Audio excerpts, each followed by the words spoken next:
Well, this is it. This is the last section of the wonderful reasoning that we had with Roger Steffens, Mr. Reggae Archives. We hope you enjoyed it. We hope you will come back and watch them again. We hope that you'll like and share and comment and all those wonderful things.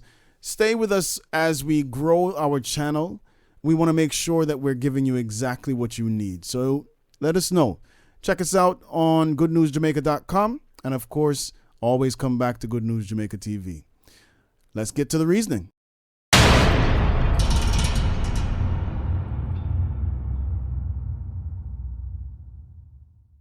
So, oh gosh, and you got to come here, and I can't let you in. Damn it! Yes, I go. Oh, I feel All so in bad about all that. in So due near time. yet so far. Maybe That's you all can right. peek in the back window. Maybe. But like I said, anything you send me, good enough. So, I wanted to ask one question. There was a time before I moved back to Jamaica in 2008. From where? And Where were you before that? In Washington, D.C. And that's the Oh, reason D.C. I'm going to ask you this question. I went to an exhibition at the Smithsonian, the reggae exhibition. I believe it was yours, yeah? Reggae or Rasta? Rasta. The Rasta exhibition. Yeah, Jake's Homiak put that on. Okay. All right. Was that part of your collection was in there? No, but a lot of my friends put stuff in there. Ross John Bullock from Loose Caboose provided a lot of stuff, and yeah. Okay, so at that time, your name came up, and there was a discussion that you were trying to sell your collection for something like $1 million, something. Is there truth behind that? Well, people have been trying to buy my collection since 1989. The Schomburg Institute in New York wanted to buy it. And then I was offered $1 million cash around the turn of the century by some Japanese people who I found out were bootleggers. So I'm not deal with no bootleg business. Exactly. True. And then in 2001, the Institute of Jamaica brought me down to talk about buying the archive, and they wanted to get a grant from the United Nations, from UNESCO. But they found out that things that came from that grant money couldn't be profit-making things. And what the hell's the sense of not making money off this? Jamaica could make a ton of money off this collection. Right. And then Michael Lee Chin tried to buy it, and that didn't work out in the long run. And I think I can't give it away. I mean, all these years, all my spare money and more went to putting the collection together, and I need to leave something for my kids. Absolutely. So there is something afoot that we hope will lead to a museum in Mobay. Oh, wonderful. And I can't talk about it publicly yet. Of course. A lot of it depends on land that the government owns. So, we're dealing with various forces. Yeah. All right. But my life's goal, Charles,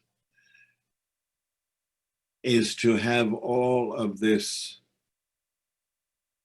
mass of work be available to the Jamaican people while respecting all the rights of the artists and be kept intact forever. So then why not the Institute of Jamaica? They don't have the money. Why not a public-private partnership? Because they have the archiving knowledge, and the private would be, there'd be ways for the private to still be able to make money off of it and respect the rights of the artists. Yeah, I mean, these are all things that are being considered now in our Okay, talk. good. You know, I just my bottom lines have always been it has to be kept intact, and it has to be made available to the public. Excellent. And some of the deals in the past fell apart because they weren't willing to do that. I was told once by an important figure in the government that, oh, once it's ours, we can do whatever we want with it. Oh no, that's a showstopper right away. Thank you. Showstopper. You understand. Oh, You hell yeah. Oh, no. Absolutely. I don't want to see it in eBay in 6 months after. Yeah, and you know you would. You Yeah. know you would. I mean, there are enough people that walk around Jamaica, buying records, buying old 45s so that they can make CDs and make money. And then the artists don't get a dime off of that. And Imagine, after was it the JBC that got looted, all of that history was stolen. And I'd go to Europe and I'd see people with 45s in their collections and they had JBC stamps on them. So you know that they were stolen. Yeah, man. That whole thing hit me personally hard because there were many days when my father would come down to the vault and wake me up because I had on those tan and brown headphones with the big old metals up there. And I would fall asleep listening to music in the vault, in the JBC vault. Wow. And when I heard about what happened and then how it happened. Heartbreaking. Oh, God. So I don't want that to happen to mine. No. And especially since, I'm 78 now and I've got a lot of very old friends in the reggae world and several of them have passed away in recent years and left me their archives. Wow. Because they know that my intention is to build a museum and they want their stuff preserved. And I owe that. That's a debt that I'll carry to the day I take my big dirt bath. Yeah. Yeah. Well, if there's anything at all that Good News Jamaica can do, or me personally can do to help this thing happen, just please ask me because. Well, we'll talk more tomorrow privately. Anyway. Oh my God, what a story. Yeah. And he's one of the most beloved artists in all of Jamaican music. Absolutely. I have a tape of the Peace concert in '78, and he was singing with Zap Powell in those days. Yes. And he was Beresford Hammond in those days. Mm-hmm. And he sang a song that he introduced by saying, "The Father brought me here tonight." Mm-hmm. It was called One Step Beyond. It wasn't reggae. But it was, I get chills just thinking about it. I know the exact song you're talking about. Yeah. One step ahead and you're that one. Yeah, that's it. And I was able many years ago to give him a tape of that performance, which he had never had before. Wow. So that made me feel real good because that was a special moment for him. That was an incredible show. How old are you? I am 48. Oh, you're a kid. I'm a kid. I'm a youngster. Yeah. But I've always been an old You look soul. younger. You look younger. Oh, thank you. Excellent. That's good. I'm going to start tightening up these jaw lines. And I really, we could sit down and we could talk for weeks. And I don't think that this is going to be the last time you and I are going to talk, obviously. Good. So I'm enjoying it. Yeah, you see. So and I have to come up with my own Jamaican nickname for you. So, well, my real friends call me Jawbone. Jawbone. Yeah. Jawboning, I talk a lot. Okay. Because you see, in Jamaica now, right? Jawboning would be a different context altogether. Would it be sexual? Absolutely, without a doubt. Well, I won't turn down any. Right, got it.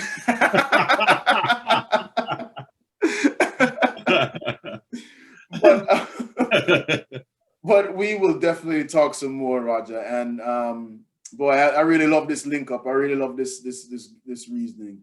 Anyway, Roger, thank you. Hey, it's been a pleasure. Wonderful. Thank I'll you. see you tomorrow. Thanks for taking the time to talk to me. I really appreciate it. All right, my brother. We'll talk. One love. One love. say that. Amazing. Look at this, guys. But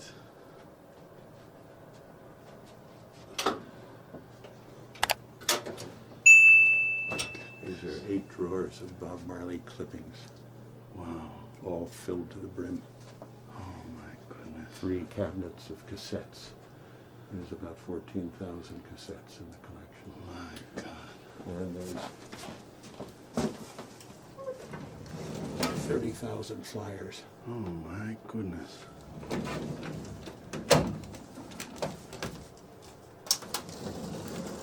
From all over the world.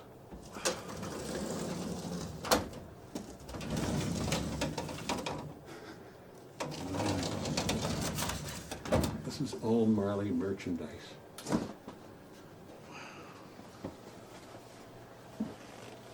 My goodness. Uh-oh. I hear some movement upstairs.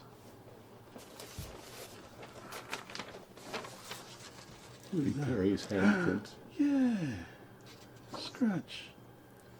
Beautiful. My goodness. Thank you so much. What's the story behind the t-shirt?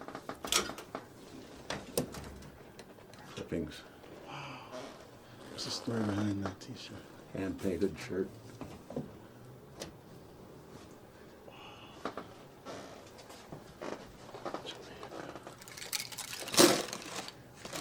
It's the most valuable of all 1,500 t-shirts that I have in the collection. All right, so, Because it's the official shirt from the Peace concert, and they only made small. oh my goodness. And I had a friend years ago who walked the length of Zanzibar, and he came upon this remote village on Bob Marley's birthday, or May 11th on the anniversary of his passing. And everybody was wearing this shirt that said, Kumbu Kumbu Ya Bob Marley. And he said, what the heck does that mean? I told him it means the second coming of Bob Marley. My goodness.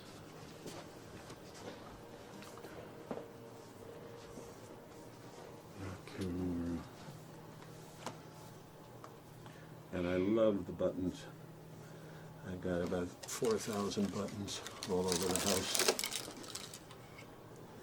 These are made by Pa Glenn in Bob Marley's yard in Trenchtown.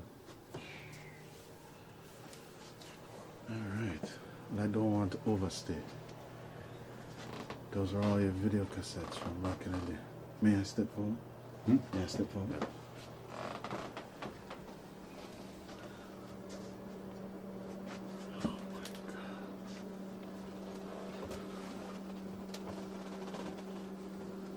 These are some of the 2,000 hours of reggae video. Several thousand CDs in here. And these are films that I've been in or narrated. Okay.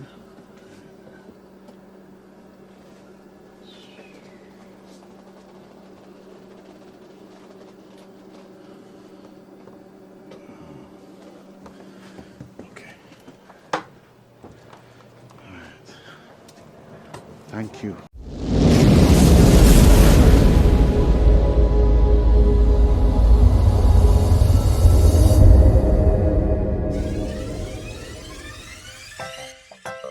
Thank you for checking us out on Good News Jamaica TV for content that informs, inspires, and transforms. Please like, share, leave a comment, subscribe, and hit the notification bell for more positive Jamaica content.